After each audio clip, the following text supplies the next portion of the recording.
Hello, so I'm at it again, and I want to talk about what a lot of us have been taught growing up. And we've been taught to forgive others, which is completely wrong. It is not wrong in the sense that, you just shouldn't forgive somebody who did you wrong. It's wrong in the sense that you've been taught things in reverse. That's what I mean. You've been taught things in reverse. But I'm going to get back to that. Also, I'm going to talk about how we were taught wrong in, I guess, loving your enemy. And what does love mean? I think people have the wrong idea of love as if it's some kind of emotion. So what does love actually mean? What does that mean? Because that term is actually more spiritual or metaphysical, but I like to call it spiritual. I don't like the word metaphysical. Because I know metaphysical can mean beyond the physical, but why don't they just use the word spiritual then? Why get away from the word called spiritual? So I'm going to say love is more of a spiritual type of meaning more than emotion. Because when you think of love as an emotion, then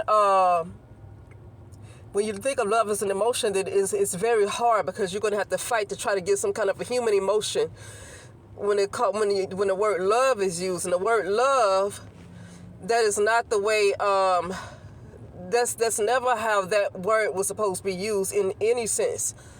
Even when it comes to relationships and marriages, that word love is not about a human emotion. So when people talk about loving their enemies, it could very well mean getting into a certain vibration where you can rise above them in order to get what you call retribution. That could be what love means, that you have to get, like say some of the stories I done told you about myself. Well, in order to actually get what I'm supposed to get what belongs to me, I cannot be, say, in the same person that I was during the time it was taken. So something has to change within me to rise above it so I can get what belongs to me. Okay, it could be a certain frequency, a certain vibration. Okay, and so maybe that's when that term love is used in that sense, it could be getting to a certain frequency or vibration within yourself, not love as a human emotion, because that don't even mean anything. Emotions, that a human emotion, that doesn't really, that's not what that's about. But here's what I really want to talk about: how we were taught things wrong. So I was looking at this. I was still looking at this documentary about how the indigenous in Australia was just treated so horribly. The indigenous brown people in Australia were treated so horribly. Their lands were taken, and then and they live in some of the most horrid conditions, worse than what you really see in the United States of America, honestly. I mean, the conditions they live in is horrible compared to some of these people that call themselves poor. The conditions that these people live in is pretty bad. And a lot of times when these people in the hood in the United States talk about the way they live, a lot of times it's very dangerous, it's very violent. Okay, but this area in Australia, I don't think it's violent like that. I think they just have very, very poor conditions like you would see in certain villages in other countries around the world. So it doesn't have anything to do with crime and stuff like that. And so when the people, Caucasian people, were interviewed, a lot of them who were interviewed, and they just didn't seem to have any type of empathy at all for the indigenous, not whatsoever. Like they literally just felt like, they can just do whatever they want to do. They can have some of the same privileges they have if they can just do the work. But then she ended up saying, but nobody will hire them. Well, then they can't do what you can do. They can't have what you can have because you just admitted out of your mouth that nobody will hire them. And the governments don't even invest in their areas to do anything, but those people pay taxes though. As poor as they are paying taxes. Now, in the United States, people who are poor like that, they're not really paying taxes. But in Australia, in the indigenous, a lot of them are still paying taxes in those kind of conditions. But then the government turns around in Australia and does not invest in them.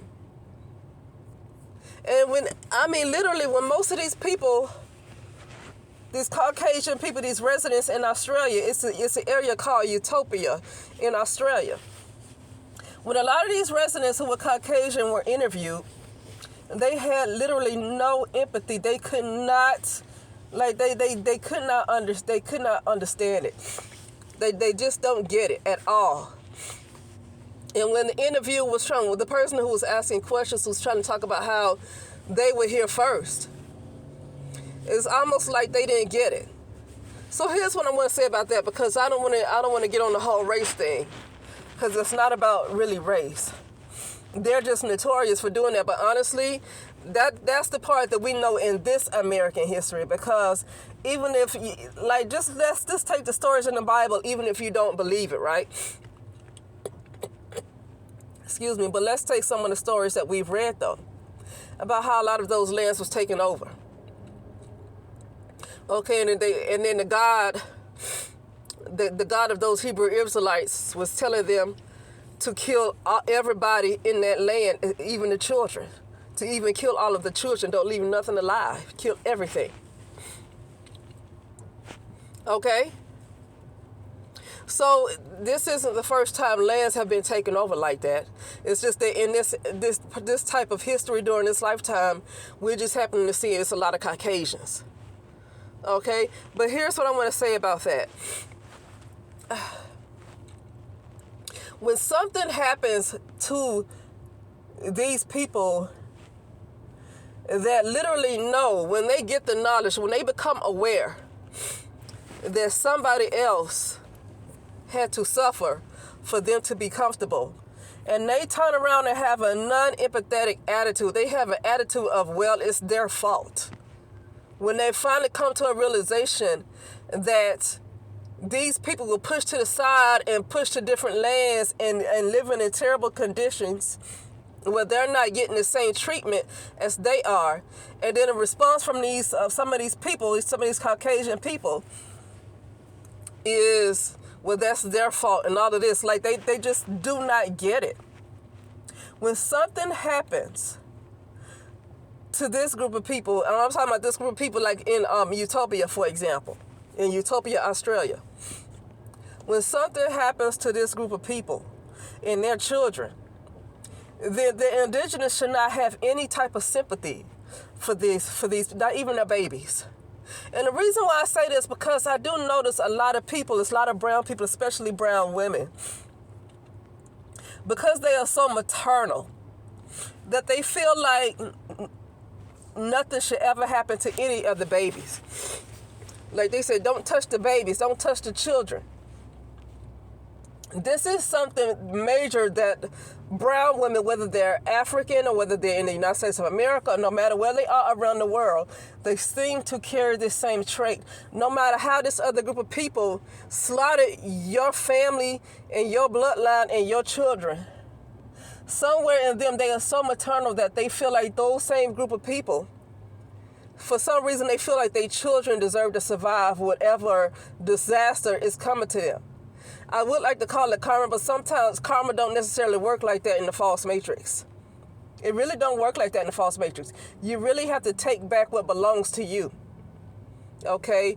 And then that's when that word love comes in, because it's not about a human emotion. You literally might have to rise at a vibration higher than them, where you can kind of but when you're in a higher vibration, it's almost like in a different dimension too. But it's almost like you're superior to them. It's like you're superior to them. I've noticed that, like, when you're in a higher, because you're multidimensional, when you're in a higher, more authoritative version of yourself, where you learn more and more about this particular world and reality, you get more in a position to control, and you get more authority because you learn, you understand more. Okay? And that could be what that love is, not the human emotion, and thinking people need to live when they shouldn't. And the reason why I brought up brown women, because I've heard more than one brown woman talk about, oh, I just don't like nothing to happen to the children. I don't like nothing to happen to the children. And I get that. I get that they maternal, they have kids of their own, and even some of the ones who don't have kids, they have that maternal instinct in them that no matter how much these other folks took over their ancestors' lands and did not care if their kids were killed and beaten and eaten or whatever happened to them, they still have this sympathy for these other folks' babies. Okay? I get the sympathy, but at the same time, is that really the right thing to do? Do you really think that's the right thing to do? And it's really up to you, because it's really no right or wrong. See, the same way it's not right or wrong for them to be maternal and care about these other folks' babies, even though they don't care that you and your babies get thrown somewhere and live in terrible conditions, and they turn around and say it's your fault that you suffering the way you do, and we deserve to be here, even after they've been told that they're on a kind of stolen land, like the land was just taken over. Even though they were told that, they still have this attitude where it's just their fault. Do you think if something happened to them and their children, where their children get treated like the indigenous was treated, or even worse, do you really think the indigenous should turn around and have any sympathy, even if they don't have sympathy for the grown folks? Do you really think they should have sympathy for the children? Because people had this thing about babies. But those people that didn't have no empathy, they were once babies too. They were once babies. So all these little babies and kids, you're going to leave them around to what? Grow up with the same attitude? You're not, if you want to have empathy for them and have a maternal instinct and save babies in case something happens to them, when the ancestors say, I'm tired of you walking all over me, because the ancestors are getting tired of not getting what they deserve. They're still upset about how things happen, and they're not going to be satisfied until they get what's theirs. And so when the ancestors decide to react, a lot of people might die, including babies. But you have people who are maternal that's not going to like it. They're going to try to save the babies and try to save whoever they can, because they feel like everybody deserves to live. But they didn't. See, that's the problem. You think of somebody else deserves to live who don't feel like that about you, and they would take whatever you have in a heartbeat the same way they did before. The same way they stepped all over and just pushed you out and took over your lands, and they don't care nothing about how your conditions. They just living their best life and don't care nothing about your conditions. Even when they are told the truth, they still don't care. Then you turn around, something happened to them, and some of these indigenous, because I see it a lot, they'll turn around and want to save these folks, because they feel like everybody's life is valuable. But then you can't. That's not a good way to think. I think that's kind of what we've been taught. I think that we've been taught to think like that during this particular time right here. Because I don't believe that's how the indigenous was taught thousands of years ago. I don't think they were just taught to value the lives of people who are trying to take over their lands. They weren't taught to just value their lives like that. You see? So that's all I want to say. I just felt like talking about that because I was looking at a documentary. But just how we were taught things, Something's going to, Australia has some bad things happening to them during this COVID. Has some bad things going on ever since this COVID started, right? I don't know, when you learn when you learn the history of Australia and what happened to the indigenous, and then you see that a lot of these people know what happened and they don't care. Should you really feel too bad for the people? Unless it's the indigenous that continue to suffer even more, should you feel sorry for the other residents around there? And especially in that area called Utopia. Okay, especially in that particular area, because that's the area where that documentary took place. It's called Utopia. Okay, so no, I wouldn't feel bad, even if their children suffer. It's not for me to care about because they're little children. Why? Because they're children, you're supposed to care. What does that mean? See, I don't think children are more important than the adults. So what does that mean, the children? What is that? I don't understand. What does that mean? The children a baby ain't no more important than a 100-year-old. That don't mean nothing. Okay? Anyway, That's it, and I'll talk later.